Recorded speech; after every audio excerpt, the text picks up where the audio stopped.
idade? Infelizmente não, Albeniz. Então, mas, então tá bom. Então tá todo mundo pode ser gravado, né? Beleza. Sem palavras de baixo calão, tá, gente? Então, moçada, nós estávamos lá navegando, né? Sim, essa última quinzena foi sobre o filme Cronicamente Inviável, muito bem. Inclusive, gente, na verdade, até no terceiro Mecânica surgiu a possibilidade aí da galera. Boa tarde, Antônio. Surgiu a possibilidade aí da gente conversar sobre o filme, né? Se alguém quiser, se alguém tiver, com vocês eu não tinha combinado não, mas se alguém quiser fazer alguma coisa, né, sobre o filme é um filme bem pesado, né? Ele assim trabalha com a ideia de sketches, né? Que é aquelas apresentações curtas. Ah, vocês que são do teatro, né? Aquele nosso grande teatro no passado, né? Foi ano passado? Foi ano passado no Festival, cara. Como é que é? O Saio sobre a Cegueira, de José Saramago. Muito bem, eu participei lá, né? O momento foi um auge. Mas então, as esquetes lá mostram várias questões do Brasil, né? Vários problemas aí, né? Várias mazelas e em várias regiões diferentes também, né? E no meio disso tudo, o pão e circo, né? Carnaval em Salvador, turismo. Então, assim, é um filme, né, que mostra aí as contradições do nosso país e a própria problematização, né? Será que o Brasil é um país cronicamente inviável, né? Então, será?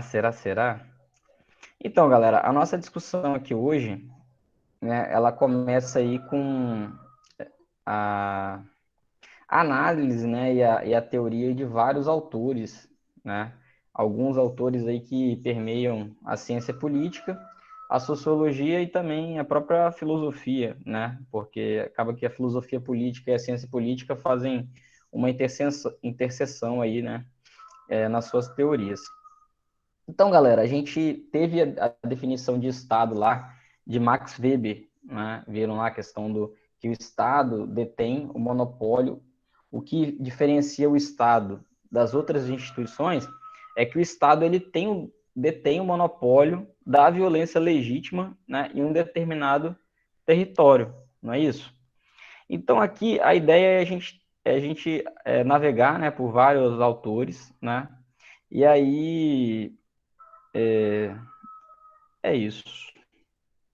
Então, galera, e aí numa linha cronológica, né, a gente começa lá no século XVI, né, na transição aí do século XV para o século XVI, a gente tem esse camarada, né, um camarada que é sinônimo, né, hoje em dia de ações, vamos dizer assim,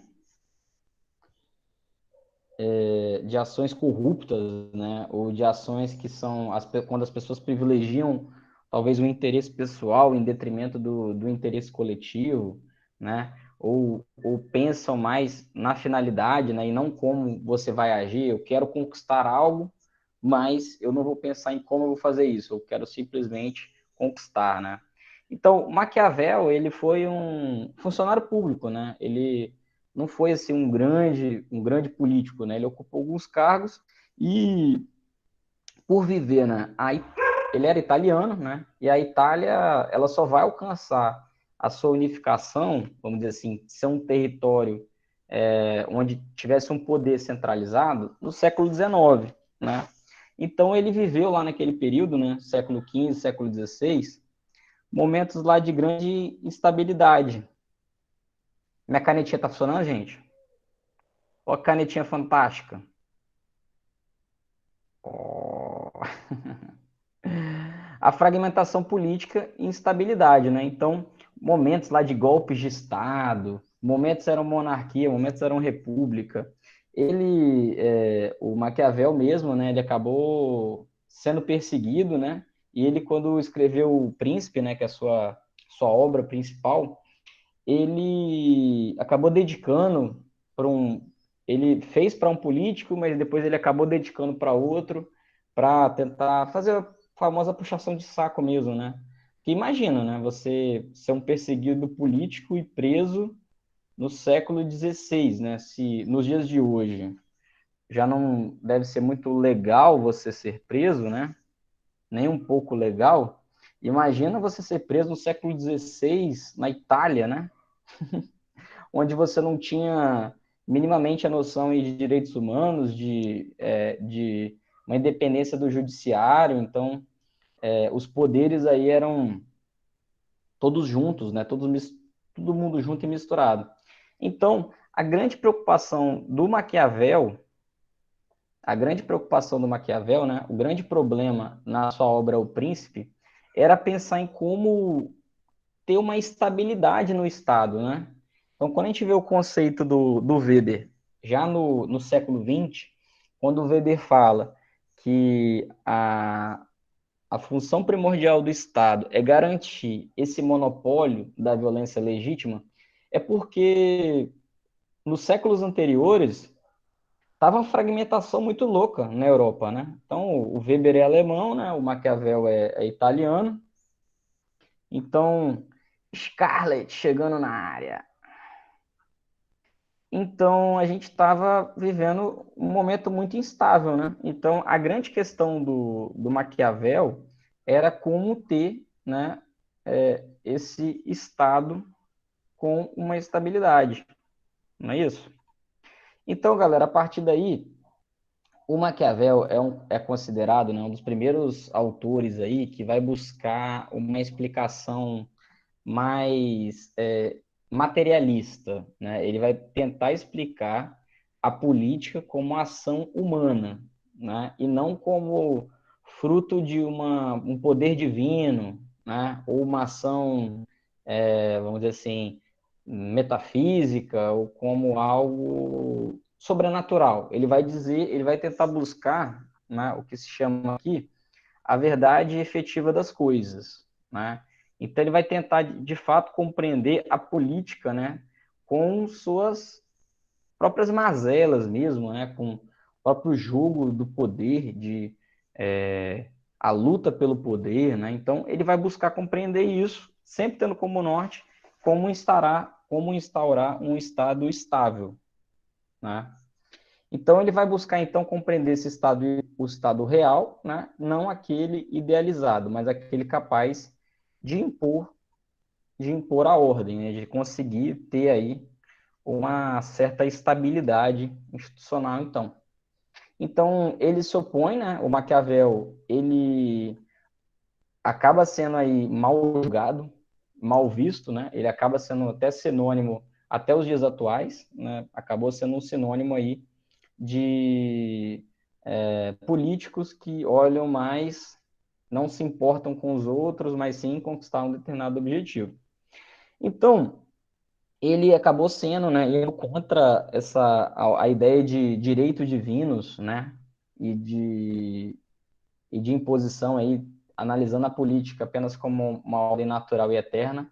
Então, ele se opôs, né, a as antigas visões abstratas sobre a política, e ele colocou, então, em cena os seres humanos, né? Os seres humanos, então, ele vai dizer que a história aí, história política, é construída pelos seres humanos.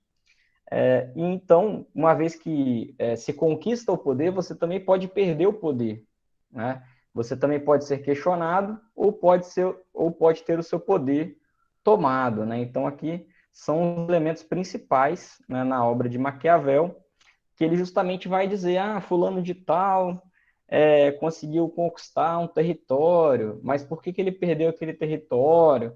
Então, toda a obra do príncipe, né, vai ser buscando entender, né, por que as pessoas conquistaram, mas por que elas perderam, ou por que elas foram questionadas, ou porque foram tomadas e tal.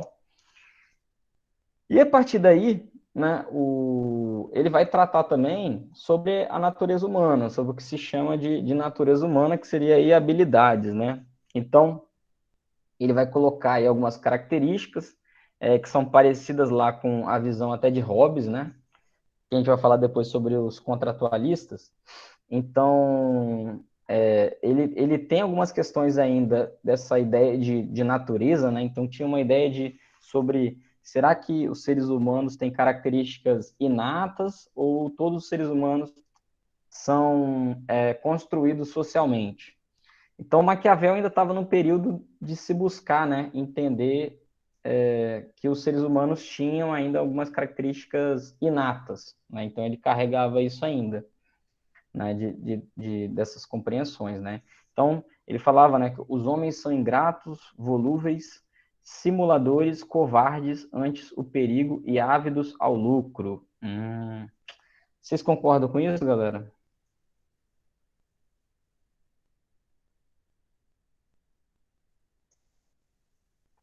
E aí, moçada, a partir disso, alguém. Então, a partir disso, né, a gente viu lá nos conceitos de Weber, né, sobre poder e política, aquela questão da imposição, né, e de como a política é uma luta constante pelo poder e por como você vai controlar o Estado. Então, Maquiavel também falava sobre isso, né? Ele falava que o poder político vai nascer dessas características aí malignas da natureza humana, que, segundo ele, é intrínseca ao homem, né? O poder nasce como uma única forma de enfrentar os conflitos inerentes às relações sociais, sendo sempre transitório, né? Então, essa questão da transitoriedade, né, é essa questão de que os líderes políticos, mesmo que eles fiquem, né, se perpetuem no poder, mas eles não vão ser eternos, né? Em algum momento eles vão cair, né? Vão ser, lá como ele falava, vão ter o seu poder perdido, questionado ou então tomado por outra força política. Beleza? Então, esse é um pouquinho do Maquiavel. Então, assim, eu vou navegando por eles, né? Até a gente dar um horário aí e a gente ir conversando também. Beleza? Então tá. Aqui, galera, a gente fala sobre Thomas Hobbes, né? Então aqui eu vou fazer um parênteses, né? Porque eu vou falar sobre Hobbes, sobre Locke e sobre Rousseau, né? Então assim, a ideia básica todos os três, né, foram, deixa eu ver se eu, não, beleza. Todos os três, tanto Hobbes quanto Locke quanto Rousseau, são os autores aí que nós chamamos, né, de autores contratualistas, né? Então, o que que é o contratualismo? É uma ideia de que existe o Estado civil, né? Nós vivemos, enquanto seres humanos, vivemos em sociedade, e anteriormente, né, antes de existir o Estado civil, existiu o Estado de natureza, né? Então, nós temos o Estado de natureza de um lado e do outro o Estado civil, que é como se fosse uma ideia lá quando a gente fala até sobre o evolucionismo na antropologia, é como se fosse uma ideia de evolução, né? Como se nós tivéssemos no Estado civil criadas instituições, né? Então, cada um desses autores vão dizer que nós éramos de um jeito no estado de natureza e depois nós mudamos e por isso nós fizemos aí um pacto, como se nós tivéssemos assinado um contrato social e passássemos a viver, então, na sociedade civil, com o Estado e as instituições, né? Então, cada um desses autores vai ter uma abordagem diferente sobre como nós éramos no estado de natureza, ou seja, como nós éramos numa vida sem o Estado, né, sem assinar o contrato social, e depois com o contrato social. Então, são esses autores, né, começando aí, lá já no século XVII, né, com Thomas Hobbes. Então, Hobbes, né, Hobbes era inglês, e o Hobbes teve A mesma questão também, assim, parecido com de Maquiavel, né? Ele viveu num momento, né, de conflitos, de guerra civil na Inglaterra, né? O Hobbes era inglês.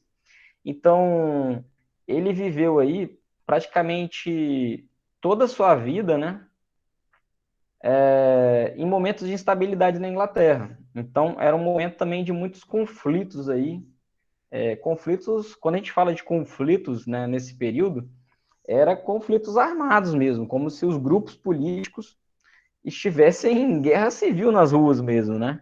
Então, o Hobbes, né, é o criador do livro, né, o Leviatã, e o Leviatã, para quem não conhece, o Leviatã é um monstro bíblico, né? E segundo Hobbes, o Leviatã deveria ser, né, é, consagrado aí entre o papel do Estado, né? Então, o Hobbes, ele tinha essa máxima, né, uma frase que é muito conhecida, que é o homem é o lobo do homem. Então, a ideia do Hobbes é que no estado de natureza, as nossas relações eram relações muito conflituosas. Então, ele falava que o papel do Leviatã deveria ser o controle desses conflitos. Então, um dos trechos aqui, né? Esse daqui é um trecho, né, do um trecho do Leviatã, né? Quem pode ler para gente? Cadê uma voz maravilhosa aí para fazer essa leitura, para gente dinamizar essa aula incrível? Alguém?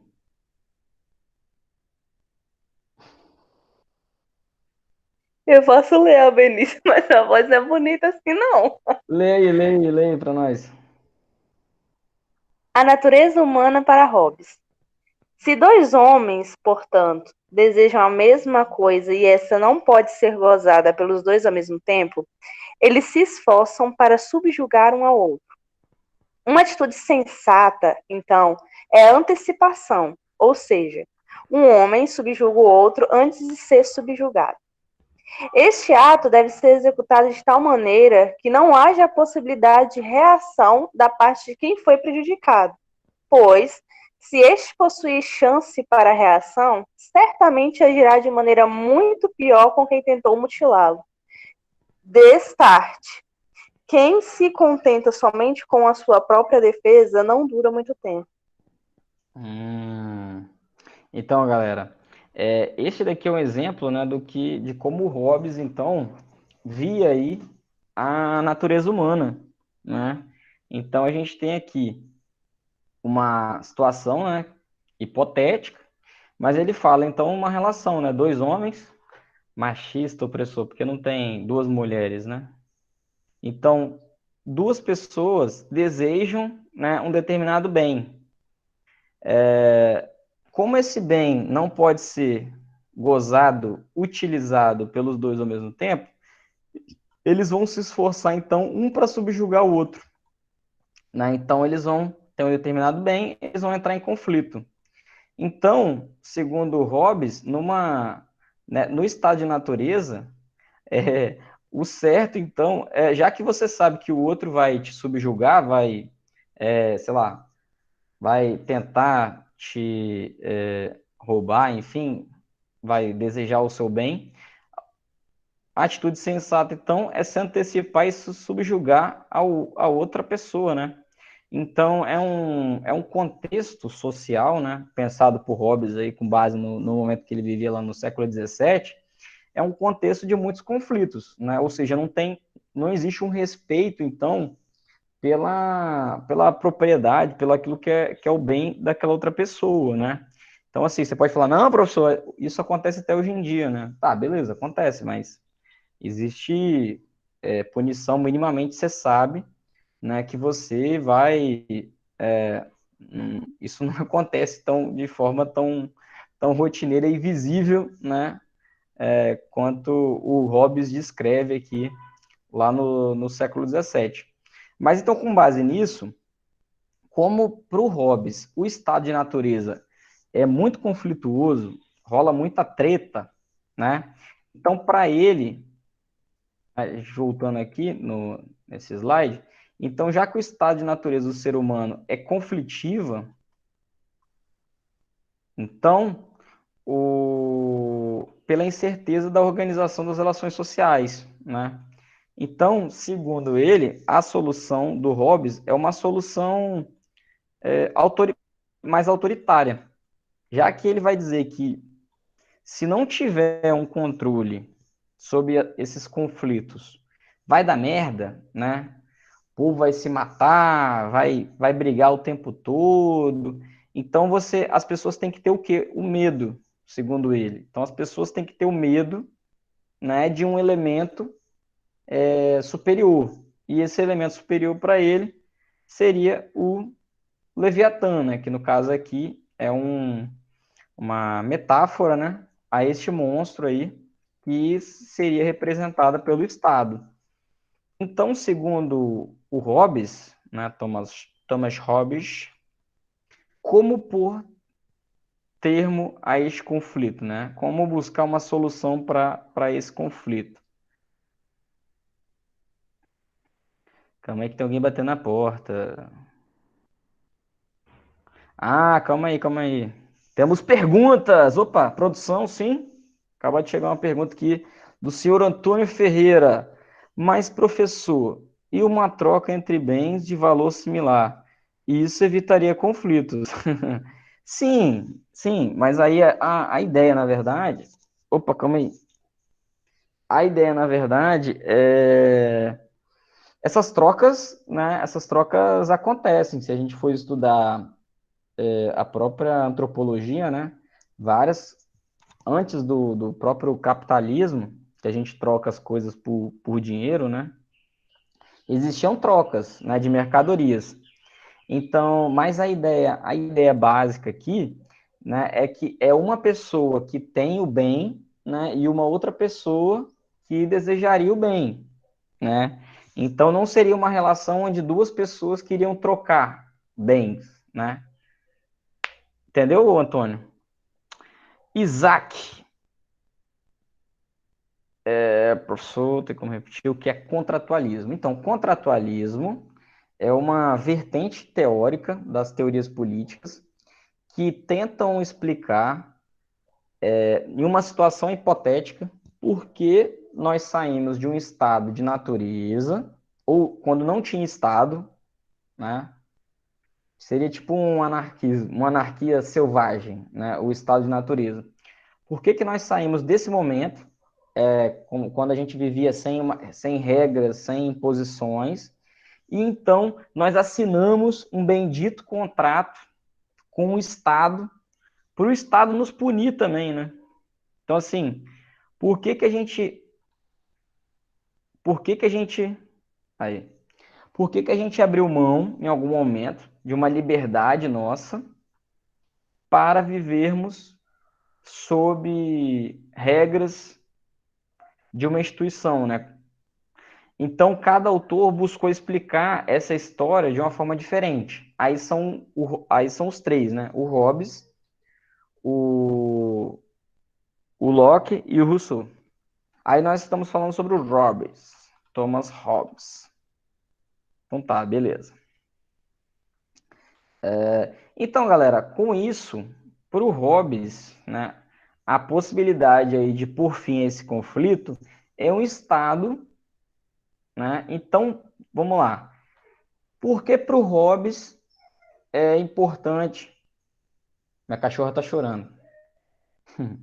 Por que para o Hobbes é importante nós assinarmos o contrato social, né? Nós termos, então, sairmos do estado de natureza. O estado de natureza para o Hobbes é só guerra, né? É só briga e tal, tretagem o tempo todo, talarico, né? Ninguém respeita ninguém. Então, para o Hobbes era importante você sair do estado de natureza, porque lá só dava treta. E aí, quando você faz essa transição do estado de natureza para o estado civil, né? E o Estado, então, tem que ter um poder absoluto. Então, Hobbes, ele é um cara defensor aí do chamado absolutismo monárquico, né? Então, para o Hobbes, o Estado, ele tinha, então, que ter esse poder absoluto, né? Armado aí com a capacidade de impor e reprimir os homens, para que o Estado, né, tivesse o respeito das pessoas, né? Então, o Hobbes aí, ele vai defender, né, esse poder absoluto.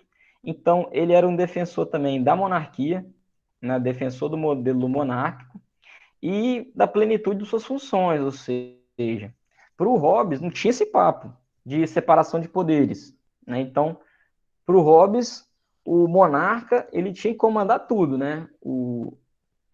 As leis, ele tinha que comandar as punições, aí no caso, o que a gente chama de judiciário, e até o processo de criação das leis também, né? Tinha que ser tudo concentrado na mão de uma figura só, que seria o monarca, né? E aí, com isso também, sem a possibilidade de questionamento desse poder soberano, né? Então, uma desvantagem desse contrato social é a impossibilidade de desfazê-lo. Ah, justamente. Então, para Hobbes, né, a partir do momento que você sai, e por que você vai trocar a sua liberdade do estado de natureza para o estado civil? Porque, segundo o Hobbes, se você ficar no estado de natureza, você não tem garantia nem de que você vai ficar vivo, porque é tanta treta, né, tanto conflito, tanta guerra, que é melhor você viver, visão de Hobbes, né, gente? É melhor você viver num estado onde você tenha poucos direitos, mas viver, do que você sucumbir, né, num estado de natureza. Então, para Hobbes, essa aqui vai ser a vantagem, né? Então, essa aqui é a vantagem. Só que, por outro lado, como ele fala aqui, né? Então, uma desvantagem desse contrato social é a impossibilidade de desfazê-lo, uma vez que aquele que se opôs ao soberano será punido. Se desobedeceu, quis fazer protesto, vai para o calabouço. Não tem conversa, não. Então, o contratualismo para o Hobbes, né, vai ser uma necessidade de garantir segurança, paz e a ordem. Então, para você ter o Estado perante a visão de Hobbes, né, ele te garantiria o mínimo. Ele vai te garantir a segurança, né, a paz, para você ter ali a sua conseguir ele ter o seu trabalho e tal, não sei o quê. Basicamente é isso, né? O Estado para Hobbes, né? Considerando, claro, né, o contexto ali do século 17 e 18. Por exemplo, algumas monarquias, né, por exemplo, o rei Luís XIV lá, né, que foi deposto pela Revolução Francesa, né, era um defensor, né, do absolutismo monárquico. Enfim, né? Então, assim, conseguiu aí cumprir uma determinado, pensar em algum momento lá garantir essa estabilidade ali. Mas, por outro lado também, né, as ideias iluministas também estavam permeando, né? Então, as ideias iluministas pensavam no Estado que se garantisse direitos civis, por exemplo, né? Não se falava ainda noção de direito social, mas direitos civis, direitos políticos, né? Então, a partir daí vai surgir, né, uma outra figura, né, que é o John Locke, né? Aqui tem mais um trecho, eu deixei o slide lá na sala de aula, aí qualquer coisa vocês dão uma olhada lá. Mas para conseguir terminar e falar de John Locke aí, e conversar mais um pouco com vocês, então vamos falar do John Locke. Então, o Locke, né, surge um pouco, né, ali após o Thomas Hobbes. Ele também é um autor contratualista, porque mas ele vai ter um diferencial, né? Ele vai pensar na questão das particularidades do indivíduo. O Hobbes, ele já tinha uma visão mais assim que lembra lá da visão de que existe uma natureza humana e que todos nós, né, em uma situação de conflito material, vamos ser violentos, agressivos, enfim. Já o Locke vai dizer que, no estado de natureza, o homem pode ter alguns conflitos, sim, mas ele vai dizer que o primordial é que o Estado, ele deve surgir, né? A gente deve abrir mão dessa liberdade absoluta no estado de natureza para ir para o estado civil, porque, segundo ele, quando acontece um determinado conflito, né? Vamos supor que o Isaac tem um lote, né, de 300 metros e o Antônio tem um lote do lado. E aí, o Antônio invade uns 10 metros assim do lote do Isaac, né? E aí o Isaac fala, não, o que é isso aí, rapaz? Esse lote é meu, você tá entrando aí no meu lote, não sei o que, parará, parará.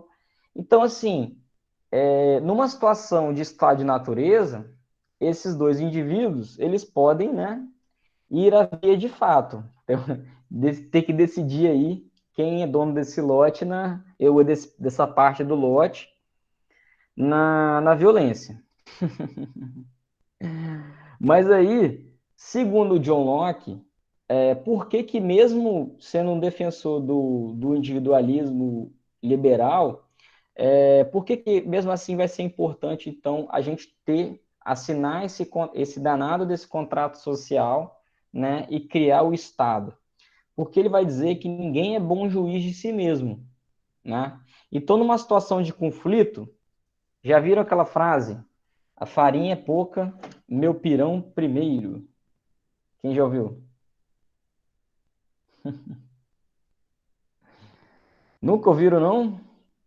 A farinha é pouca, meu pirão primeiro. Então, quando tem uma situação de conflito, né, geralmente você vai puxar a sardinha para o seu lado. Isso é, assim, algo até instintivo.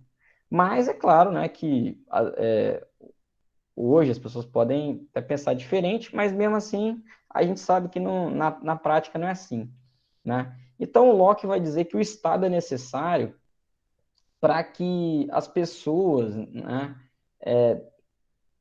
nós consigamos ter um elemento, então, que fosse neutro. Então, o judiciário, né, vamos supor, nos dias de hoje, se tem uma briga por um lote desse, pode até rolar uma briga, às vezes, e tal, entre as pessoas, mas geralmente quem vai decidir isso e tal vai ser o cartório, vai olhar a escritura, isso pode ir para o judiciário, ter uma audiência e tal, tentar, às vezes, ter aqueles acordos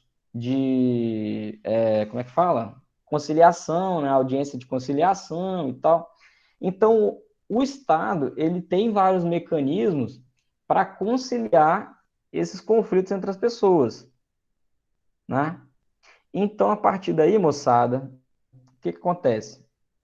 O Locke, né? Então, ele tem sua obra principal aí, chama Os Dois Tratados sobre o Governo Civil, né? Então, ele tem, vamos dizer assim, a gente pode pensar o contexto político dele, ele tá vivendo aí um momento de mais estabilidade, né? De estabilidade institucional. Então, isso é até um reflexo. Geralmente, quando a gente analisa a obra de um autor, é importante a gente analisar também o momento da história que ele está inserido, né? É igual quando vocês leem uma obra de literatura, né? Por exemplo, quando vocês analisam também a obra desses teóricos, é importante também entender o momento que ele está vivendo. Então, por exemplo, o Locke já pegou um momento mais assim, de boa, né? O Locke era inglês também e tal, ele pegou um momento mais de boa, assim, as pessoas já estavam mais, não estava tendo mais conflito lá, tanto conflito na Inglaterra e tal, já estava tendo estabelecimento da monarquia constitucional que vigora até hoje, né, que tem a figura da rainha, do rei, da rainha e do primeiro-ministro. Então, as coisas já estavam mais de boa. O Locke também, com essa visão dele do individualismo liberal, ele vai se preocupar e pensar a ideia de que vai fazer uma crítica das ideias inatas, ou seja, Então ele vai dizer, não, cada ser humano é uma tábula rasa, cada ser humano é um ser humano singular. Então, uma crítica aí das ideias inatas. Então, para ele, o estado de natureza não é uma coisa tão ruim, porque nem todo mundo é mal. Tem gente boa também, tem gente que vai ser brother no estado de natureza. Então, a partir daí, por conta daquela questão lá da resolução dos conflitos, né, ele vai defender, então, o surgimento do Estado. Então, ele vai dizer que, por mais que a gente assina um contrato com o Estado, o Estado não vai poder ser autoritário, igual o Hobbes falou, não. Né? Pera lá, né? Pera lá, você não vai poder ser autoritário, não.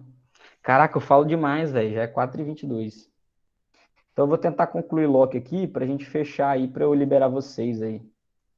Galera, então ele refuta, né, o direito divino dos reis, né? Então ele vai ter uma visão aí mais secular da política, né? Os homens que resolvam seus problemas, os homens e as mulheres. Então a ideia do consentimento. Para o Locke, o poder só vai ser, o Estado só vai ser legítimo se as pessoas consentirem. É claro que é uma ideia meio utópica, assim, no sentido de que, imagina o Brasil, né? Não tem como 200 milhões de pessoas falarem, não, eu estou dando meu consentimento para o Estado, senão eu vou, tipo, não vou viver de acordo com as regras do Estado. Não, não é assim também. O consentimento por exemplo, as regras que a gente tem hoje de eleição, né? É minimamente uma possibilidade aí de você ter um respaldo, né? Do Estado não ser um elemento aí independente da vida social, da vida da sociedade. Então, as pessoas precisam consentir, né, com as regras aí que são aprovadas, ter uma representação, enfim. A ideia é basicamente essa. Então, outros elementos aí presentes na teoria de John Locke, né? Então, a ideia de liberdade, igualdade e propriedade. Então, ele tinha a defesa aí, né? Uma das questões do Estado é a defesa da liberdade em empreender na economia, defesa da propriedade privada e essa questão que eu falei, né? Então, ele defendia aí a liberdade de expressão, ou seja, as pessoas podiam se insurgir, né, contra um regime autoritário, né? Ou se o Estado fosse contra a própria noção de liberdade das pessoas, né? Então, a gente começa a ter em Locke, então, uma questão aí sobre direitos civis, né? Direitos civis e direitos políticos. Liberdade de expressão, liberdade de participação. Então, ele vai entender que a gente assina o contrato com o Estado, mas que o Estado, então, não vai ser aí um detentor absoluto do poder, como o Hobbes falava. Beleza, moçada?